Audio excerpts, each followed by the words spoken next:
amigos, ¿qué tal? ¿Cómo estamos? ¿Cómo lleváis el día? ¿Bien? Me alegro.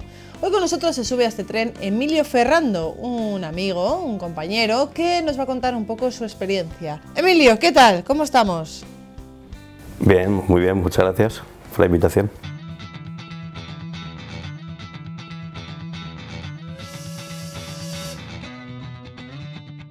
Bueno, pues nada, vamos a empezar por donde tú quieras. Por ejemplo, te obligo a hablar de tu niñez. Pues yo vengo de una familia católica, una familia normal de la España de los años 70, ¿no? Somos 8 hermanos y bueno, una familia de practicantes, de ir a misa los domingos. Tampoco tengo muchos recuerdos de rezar el rosario juntos ni nada de esto. Una familia normal, de clase media, católica, sin más. ¿Y después, creciendo, seguías con este ambiente? Bueno, yo tuve un cambio en mi vida, ¿no? Que es justo cuando tengo 13 años y es cuando, bueno, pues desgraciadamente mi padre fallece en un accidente de tráfico, ¿no? Cuando yo tenía 13 años, una edad muy complicada. Entonces ahí sí que tengo un cambio muy fuerte en mi vida, ¿no? Yo era un niño bastante sensible, pero al mismo tiempo muy rebelde, ¿no? Entonces la muerte de mi papá en un accidente, cuando yo tenía 13 años, la verdad que me ocasionó sobre todo, bueno, un cambio de vida absoluto, ¿no? Me rebelé, ante todo me rebelé a Dios, me rebelé contra la Iglesia y también incluso me rebelé contra mi familia. ¿Y qué significó eso? Pues significó que con 13 años dejé de ir a misa, dejé de rezar, o sea, dejé de todo, ¿no? No quería saber nada, ni de Dios, ni de la Iglesia, ni de nada. Y eso también produjo sobre todo un distanciamiento, sobre todo con mi madre, ¿no? Y también con algunos de mis hermanos, no con todos, pero sí con algunos. Porque, bueno, obviamente con 13 años tomar la decisión de que no quieres seguir participando en la fe, ¿no? Y participando en las cosas que teníamos en común, que era entre otras el ir a misa, ¿no? Pues eso sí que me hace cambiar y convertirme todavía mucho más rebelde, ¿no? Entonces, bueno, obviamente yo pierdo la figura paterna, la figura del hombre, el rol masculino, ¿no? Con lo cual, bueno, pues al final me lanzo, con los años me voy lanzando a experiencias que hoy en día de las que me arrepiento mucho, ¿no? Pero el hecho de no haber tenido una figura paterna que me hubiera guiado durante mi adolescencia, ¿no? Que es una etapa muy importante para el desarrollo de una persona, ¿no? Pues ahí la verdad que sí que, bueno, empecé con 13 años, desde muy joven, cuando fallece mi papá con 13 años, empiezo a coquetear sobre todo con el tema de las drogas y con el alcohol. Y eso, bueno, lógicamente se complicó a lo largo de mi vida durante muchos años. ¿Y te hiciste dependiente del alcohol y de las drogas? Sí, sobre todo, bueno, lo típico, ¿no? Empecé a coquetear con drogas blandas, con hachís, con marihuana, pero bueno, lógicamente con el tiempo pues se fue complicando, ¿no? Sobre todo en los últimos años de mi vida, sobre todo de los 5 años a hace 2 años, ahí sí que tuve realmente problemas de adicción, ¿no? Yo me convertí de ser un consumidor ocasional o de fin de semana a convertirme en un consumidor diario de cocaína, ¿no? Y bueno, obviamente eso te trae unas consecuencias terribles, no solamente físicas y psicológicas, sino que también económicas. Y bueno, la verdad que coincidió todo, coincidió la crisis en España, que empezó la crisis muy fuerte. Y yo siempre, a día de hoy, siempre digo que gracias a la crisis y de haberlo pedido todo, me pude reencontrar con Dios, ¿no? Pero cuando estás viviendo toda esa vorágine, te das cuenta que todo a tu alrededor se va desmoronando, la verdad que se pasa mal, ¿no? Se pasa mal. Yo me había peleado con toda mi familia, no me hablaba con mis hermanos, con mi madre hacía 2 o 3 meses que no hablaba. La verdad que cuando yo reconozco mi problema es cuando, bueno, ocurre una serie de circunstancias, pero realmente reconocer que uno tiene un problema y un problema tan grave no siempre es fácil, ¿no? Y al final es siempre el último que lo reconoce. Pero bueno, hay que dar el paso un día y reconocer que tienes un problema y que necesitas ayuda. ¿Cuántos años tenías cuando tuviste el cambio? Pues ahora mismo tengo 50, pues esto me ocurrió cuando tenía 48, hace solamente 2 años. Sí, sí. Después de 3 años muy complicados a nivel laboral, pero sobre todo también a nivel afectivo y a nivel sobre todo de adicción, ¿no? Que bueno, 3 años donde donde, bueno, sin darme cuenta, paso de eso, ¿no? De ser un consumidor ocasional a ser un consumidor habitual de cocaína. Y bueno, hasta que ocurre lo que yo hoy en día llamo diosidencias o diosidades, ¿no? Que es cuando, bueno, gracias a que lo pierdo todo, a que me veo en una situación muy complicada, pues yo creo que siempre, aunque yo siempre he alejado, durante 35 años he alejado de la iglesia, pero creo que nuestro ángel de la guardia siempre está ahí, ¿no? Y el hecho de ser bautizado, eso siempre como es una protección, ¿no? Te protege. Y creo que a mí me ocurrió eso. Yo a día de hoy, después de todo lo que he sufrido y después de todo lo que he vivido, te puedo decir que agradezco siempre haber nacido en una familia católica, porque a mí eso siempre me ha protegido, ¿no? Siempre, siempre. ¿Y entonces qué pasó? Pues me pasó a mí que cuando estaba en una situación muy desesperada, yo estuve a punto incluso de quitarme la vida, ¿no? De suicidarme. Y pues me pasó que bueno, yo siempre digo que Dios utilizó a mi mascota, a mi perro, como instrumento, ¿no? Para que no lo hiciera. Yo tenía un perro que es un bulldog francés, es una raza que no ladra nunca, y yo el día que decidí quitarme la vida, abrí la ventana de mi casa, y cuando estaba a punto de tomar carrerilla para lanzarme al vacío, mi perro se levantó, estaba dormido, se levantó, se puso a ladrar de una manera que jamás lo había visto ni lo he vuelto a ver, y se puso a mi lado mirándome, ladrándome todo el tiempo, y a día de hoy lo tengo clarísimo, ¿no? Que Dios utilizó a mi perro como instrumento para que yo no hiciera lo que estaba dispuesto a hacer, ¿no? Y bueno, no lo hice, pues obviamente, bueno, me puse a llorar, me derrumbé, me di cuenta del error que estuve a punto de cometer, cerré la ventana, me puse a llorar, y casualidades de la vida también, o diosidencias, llámale como quieras. Bueno, pues al día siguiente se presentó mi hermana, la pequeña, en casa, y bueno, ella vio una situación bastante complicada, ¿no? Bastante complicada. Cuando llega a su casa mi hermana, se lo comenta a mi cuñado, a su marido, y entonces mi cuñado esa noche tiene un sueño donde, bueno, alguien le dice, él a día de hoy entiende que fue la Virgen María, ¿no? Le dice: coge a tu cuñado de la mano y llévatelo a Medjugorje. Cuando mi cuñado no había nunca oído hablar de Medjugorje, yo tampoco había oído hablar de Medjugorje en mi vida, y bueno, y yo llego a Medjugorje un poco engañado, ¿no? Engañado en el sentido de que no tenía conocimiento de Medjugorje. Sí recuerdo que mi hermana, la mayor, había estado 5 años antes, había estado en Medjugorje, pero bueno, yo obviamente alejado de la fe, cuando mi hermana me dijo me voy a un pueblo de Bosnia-Herzegovina donde desaparece la Virgen, yo dije, mi hermana se le ha ido la cabeza, definitivamente, ¿no? ¿Tú estabas abierto? O sea, ¿ya lo veías como la última opción en tu vida a la que recurrir? O sea, ¿querías ir a ver qué pasaba allí?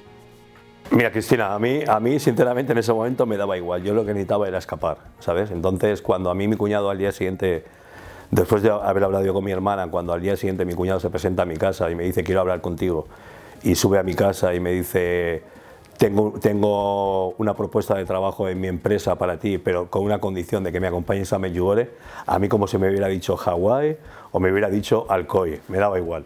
Yo necesitaba salir de esa situación en la que me había metido, obviamente, y estaba muy perdido, ¿no? Entonces yo creo que cuando te encuentras tan perdido, cualquier mano que te dé cualquier persona, la agarras como puedes, ¿no? Y es lo que hice yo. Ya te digo, me daba igual. De hecho, cuando me dijo Medjugorje, yo creo que le dije que sí, pero soy consciente a día de hoy de que no sabía ni dónde me llevaba. Absolutamente, no tenía ni idea, ni lo que era Medjugorje, ni me acordaba de que mi hermana 5 años antes me había dicho que había ido o que iba a ir a un pueblo de Bosnia-Herzegovina que se llamaba Medjugorje. No me acordaba en ese momento. Bueno, ¿y qué tal tu experiencia allí? Al principio el impacto fue fuerte, ¿no? Porque imagínate, 35 años alejado de la iglesia es mucho tiempo. Entonces, que te lleven a un pueblo de Bosnia-Herzegovina donde no hay nada más que una iglesia y donde se va a rezar. Obviamente yo el viaje lo empecé mal, ¿no? Lo empecé mal porque me sentía un poco engañado, ¿no? Engañado por parte de mi cuñado y engañado como una trama, ¿no? Había una trama entre mi familia, mi cuñado, la gente que venía en el grupo de peregrinación, ¿no? Y al final, lógicamente, yo cuando llego a Sarajevo, y recuerdo siempre la primera vez que fui a Medjugorje, cuando llego a Sarajevo, y ya me parecía extraño, ¿no? Yo tenía entendido que iba a Croacia, de repente Sarajevo está en Bosnia, Dubrovnik es Croacia, con lo cual yo decía, aquí está pasando algo extraño, ¿no? Entonces me veo metido en un complot donde el único que no sabía de qué iba la historia era yo, ¿no? Entonces, bueno, pues yo llego muy enfadado, ¿no? Enfadado, cabreado, rebotado, te puedo decir todas las palabras. Sí, pero es cierto. Y aparte, tú imagínate que yo llego y me veo involucrado en un grupo con el que yo no tenía nada que ver. O sea, yo no sabía rezar, a mí se me había olvidado rezar hasta Padre Nuestro. Entonces de repente yo me acuerdo que el guía, cuando nos recoge en Sarajevo, nos subimos al autobús y el guía dice, quien se crea que viene a este viaje de vacaciones, a hacer turismo, ya se puede bajar. Claro, yo en un momento pensé, bueno, pues me bajo, pero con los bolsillos vacíos, no tenía ni un céntimo en ese momento. Digo, bueno, pues necesariamente tengo que ir con el grupo, ¿no? No me voy a quedar aquí, pero lo pensé. Y cuando subimos al autobús, después de 5 minutos de hacer una pequeña introducción, lo primero que hice, bueno, ahora vamos a rezar el rosario. Yo digo, ¿cómo? ¿Rezar el rosario? ¿Pero dónde me ha traído mi cuñado, no? Entonces, el impacto fue grande que hasta creo que tardé casi 2 días en reponerme de la emoción, Y ya recuperado, la Virgen te tocó, claro. Pues mira, Cristina, yo siempre digo lo mismo, ¿no? A día de hoy yo todavía no entiendo lo que me ocurrió, pero yo te puedo decir que yo era una persona que yo entraba en la iglesia 2 minutos. Yo entraba en la iglesia y siempre hacía lo mismo. Cuando he tenido que ir a bautizos de mis sobrinos, a comuniones, incluso a bodas de alguno de mis hermanos, yo entraba en la iglesia, hacía así, miraba y a los 2 minutos me salía fuera. Me iba a fumar un cigarro, me iba al bar de la esquina a tomar una cerveza y eso era lo que yo pisaba en la iglesia. Todavía a día de hoy no sé lo que ocurrió, pero yo te puedo decir que yo entré en la iglesia de Medjugorje y me quedé clavado en 1 metro cuadrado 5 horas sin poderme mover, ¿sabes? Yo lo único que recuerdo que de las 5 horas te puedo decir que 3 horas me las pasé llorando, sin parar, desconsoladamente. Cuando había que ponerse de rodillas, me ponía de rodillas, cuando había que levantarse, pero no me senté en 5 horas. Y bueno, todavía de hoy no puedo dar una explicación de cómo ocurrió eso. Sí recuerdo como anécdota que bueno, cuando llegamos el grupo de peregrinos, recuerdo que la parroquia estaba llena, entonces el grupo que llegamos, ¿no? Nuestro grupo, que éramos 22 personas, cada uno se colocó en una parte de la parroquia donde pudo, uno se quedaba de pie porque no había sitio para sentarse. Y yo sí recuerdo que era un día donde había rosario, Santa Misa, había, bueno, al final la adoración eucarística también. Al final el programa son 5 horas, ¿no? Desde las 5 hasta las 10 que finaliza.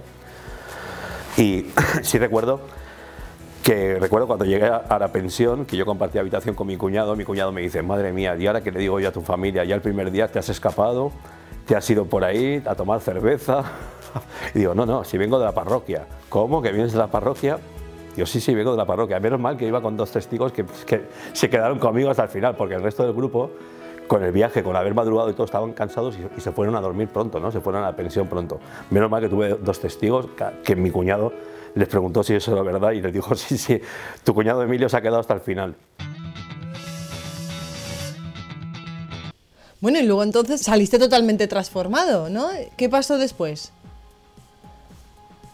Sí, fue todo un cúmulo de situaciones, ¿no? Un cúmulo de cosas, porque aparte también recuerdo que al segundo día el sacerdote, el padre Luis con el que íbamos, también recuerdo que de repente le llamaron, se tuvo que volver a Valencia. Recuerdo que yo dije, qué bien, así no me tengo que confesar, porque para mí el tema de la confesión, para mí después de 35 años sin confesarme y con una vida de muchos excesos en todos los niveles, era una cosa que me impactaba, ¿no? Me daba miedo, la verdad.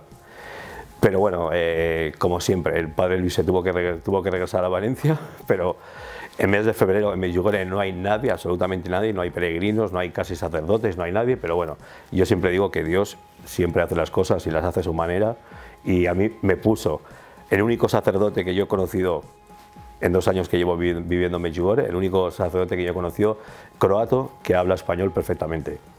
Pues de repente un día me encontré con él.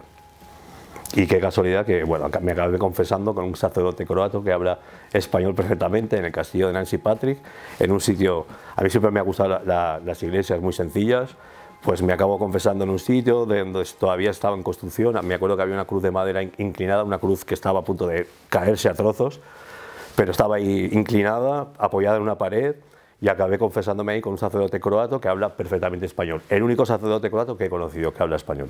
Pues me confesé con él. Y ya volviendo a España, ¿cómo fue el cambio? ¿Volviste a tu vida anterior o qué pasó? No, yo tenía claro que yo no podía volver a mi vida, la vida que yo estaba llevando los últimos 3 años sobre todo. ¿No? Yo tuve claro que mi primer viaje a Medjugorje tenía que ser un cambio en mi vida.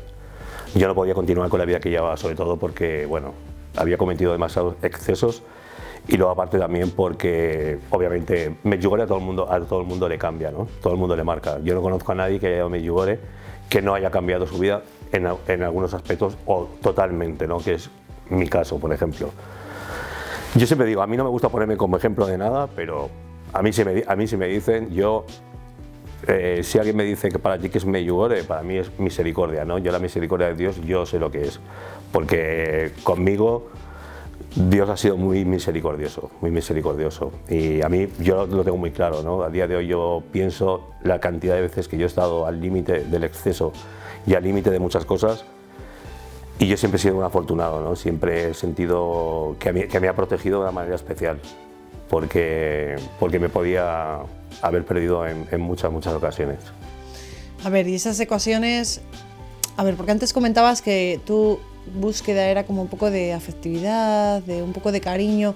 ¿Ese tipo de cariño, ese tipo de afectividad, lo has encontrado en Dios, en la Virgen? ¿Has encontrado ese...? Sí, obviamente. Yo vengo de una familia muy católica, ¿no? Como te he dicho. Yo creo que la fe de mi familia también, con mi conversión, también se ha aumentado, ¿no? Yo veo a mi familia muchísimo más unida y muchísimo más practicante de la fe, ¿no?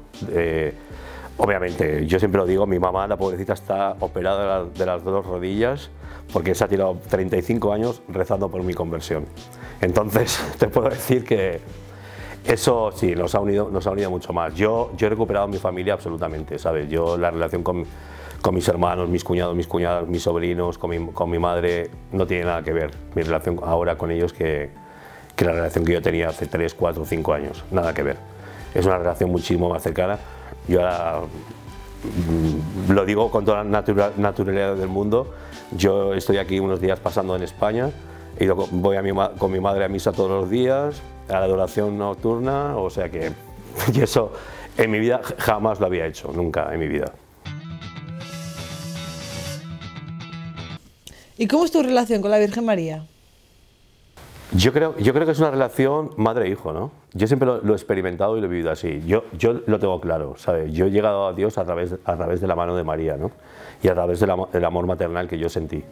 Y obviamente para mí la figura de la Virgen María para mí fue fundamental. Yo estoy convencido que si en el abrazo materno que me dio, o que yo sentí en Medjugorje, yo no hubiera llegado a Dios como he llegado, ¿no? Yo lo veo como el amor entre una madre y un hijo, ¿no? Lo veo de esa manera. Y sí, yo me sentía absolutamente atrapado y acompañado bajo el amor maternal de la Virgen, y ella es la que me ha llevado a Dios, ¿no? Es la que me ha hecho conocer a Dios. A ver, hay mucha gente que estará pensando que no hay salida. ¿Tú qué les dirías? ¿Que no hay salida? No. Mira, Cristina, lo importante es abrir tu corazón. Yo lo tengo muy claro. O sea, yo llegué y te puedo decir, para mí lo de Medjugorje, yo siempre hablo de Medjugorje como si a mi cuñado, por ejemplo, se le hubiera ocurrido decirme te llevo a Fátima o te llevo a Lourdes. Yo creo que en el momento de mi vida era tan complicado que cualquier cosa me hubiera servido, ¿sabes? Pero yo te puedo decir que tienes que abrir el corazón, ¿sabes? Y yo me derrumbé, ¿sabes? Yo cuando decidí volver a vivir a Medjugorje, justo un mes y medio después de haber ido la primera vez, te puedo decir que yo estuve llorando 3 meses sin parar, ¿sabes? Y eso al final te purifica, ¿no? Yo tengo costas también en las rodillas, ¿sabes? Tienes que ponerte de rodillas, tienes que ponerte delante de la cruz, yo siempre lo digo, es muy importante perdonar, pero también es muy importante pedir perdón, ¿no? Muchas veces nos equivocamos de pedir perdón. A mí me ocurrió, ¿sabes? Yo decía, mi familia no me entiende, mis hermanos no me comprenden, mis amigos, ¿sabes? Y al final dices, bueno, ¿y qué egoísta estoy siendo, no? O sea, ¿Y dónde está mi parte? La parte que yo tengo que poner, ¿sabes? Me he olvidado de ella, ¿no? Que es también pedir perdón, ¿no? Yo he pedido perdón a mi familia, obviamente, claro que sí. Mi familia ha sufrido mucho, ¿sabes? Yo a mi familia le engañé durante muchísimos años. Mi familia, nadie sabía que yo tenía el problema que tenía con la cocaína, con las drogas. Porque yo era tan inteligente, o tan absurdamente inteligente, que les engañaba. Y alguna vez alguno de mis hermanos que me lo preguntó, yo no, yo qué va, ¿sabes? Y no. Yo te puedo decir que es muy importante para uno mismo, ¿sabes? Y sobre todo, yo creo, para la relación con Dios, es muy importante también saber pedir perdón. Porque esa parte, para mí ha sido fundamental, ha sido vital. Sí, sí. Yo tenía que pedir mucho perdón a la gente que me quería, a la gente que yo hice tanto daño durante tanto tiempo, ¿no? ¿Te sientes como el hijo pródigo que vuelve a casa? Totalmente, sí, totalmente. Y sobre todo bien recibido, ¿no? Bien recibido. En mi caso, ninguno de mis hermanos protestó, al revés. Mis hermanos están felices y contentos de mi regreso a casa, ¿no? Pero sí, me siento absolutamente identificado, muy identificado. Y aparte creo que es la manera que hay que hacerlo, ¿no? Porque esto también, yo siempre cuando pienso en este pasaje, siempre pienso que al final es como reconocer también tus propias debilidades, ¿no? Y reconocer también que te has equivocado. Entonces, volver a casa, para mí, por ejemplo, a mí cuando me preguntan, ¿pero tú qué sentiste en Medjugorje? Yo no vi nada, yo sentí una voz en mi corazón, ¿sabes? Una voz que a mí me decía, bienvenido a casa, y eso es lo que yo sentí, bienvenido a casa. Y con el tiempo me he dado cuenta que realmente es así. Dios nunca nos deja, nunca. Nosotros somos los que nos alejamos de Él, ¿sabes? Pero Él siempre está, desde que somos concebidos, siempre está con nosotros, siempre. Nosotros somos los que le traicionamos y le dejamos, le abandonamos, renegamos de Él tantas veces. Pero Él siempre está, Él nos acompaña toda la vida, siempre. ¿Y qué haces ahora? Pues mira, Cristina, yo cuando decidí, el 16 de abril de 2014, yo decidí volver a Medjugorje, yo me he instalado en Medjugorje directamente. Mucha gente me dice, ¿pero qué haces en Medjugorje? ¿Te aburres? Para nada. Yo todos los días caigo en la cama como un niño de 2 meses, agotado, porque no paro.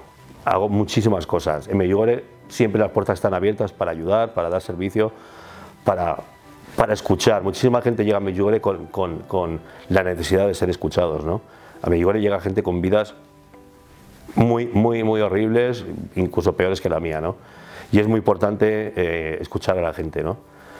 Yo ahora mismo, sobre todo, en Medjugorje lo que hago, colaboro mucho con Radio María Medjugorje, y bueno, también colaboro eventualmente con las comunidades que hay instaladas, cuando necesitan una mano, porque tienen grupos, tienen, bueno, peregrinos también. Entonces, bueno, la verdad que todos los días hay algo que hacer, Y sobre todo lo que estoy haciendo en Medjugorje es sobre todo profundizar en mi fe, ¿no? Yo todavía soy un niño de 2 meses, con pañales, soy un niño donde todavía tengo mucho recorrido, mucho que aprender. Yo siempre lo digo, yo no soy un convertido, yo estoy en proceso de conversión, y el camino de conversión nadie dijo que fuera fácil. Yo eso lo estoy experimentando, porque tienes las mismas subidas y bajadas, los mismos cambios de estado de ánimo que cualquier persona que tiene un trabajo normal. O sea que la conversión creo que es parte de la vida, y creo que, bueno, es un camino largo, pero un camino con el que hay que profundizar, ¿no? Yo me encuentro en ese momento, me encuentro en el momento de profundizar en mi fe. Profundizar y sobre todo aprender mucho. Antes dijiste que es complicado reconocer que uno está mal, que está, bueno, pues que está atravesando una situación complicada. ¿Qué les dirías a este tipo de personas sobre aquello que a ti te ha ayudado?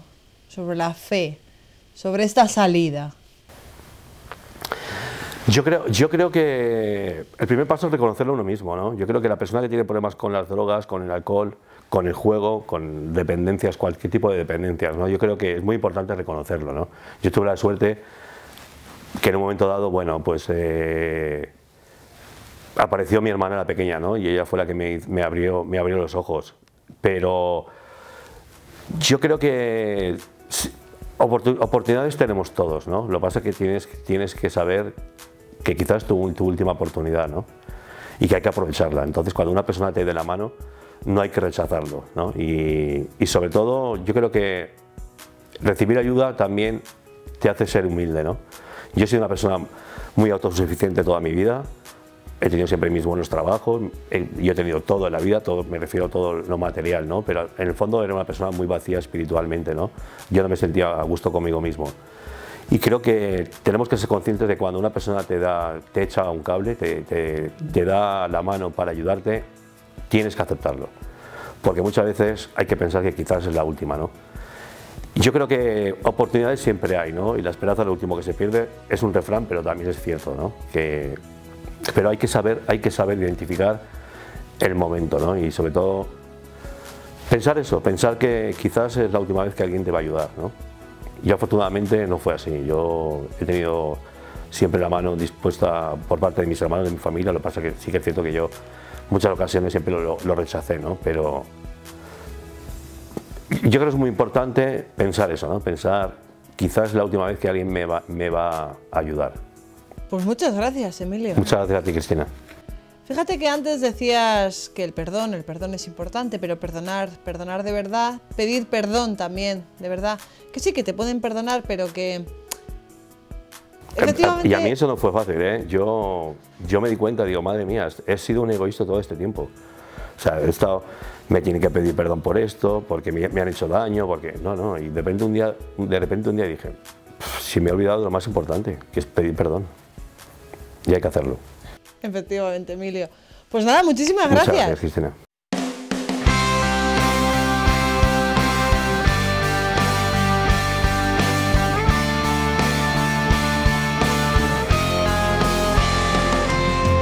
Amigos, es importante tener a la familia, a los amigos, a todos aquellos que nos rodean para salir del pozo. Siempre hay salida, Emilio nos lo acaba de contar. Pero también es importante tener a Dios y a nuestra Madre, la Virgen María. No nos olvidemos de ello. Creo que es la mejor salida, creo que es el mejor recurso, creo que es lo mejor de lo mejor a lo que podemos pedir ayuda. Y además, es como dice él, están siempre con nosotros, siempre han estado, desde que fuimos concebidos. Así que, qué mejor que pedir la mano a aquel que nos ha acompañado toda la vida. Amigos, gracias por estar ahí.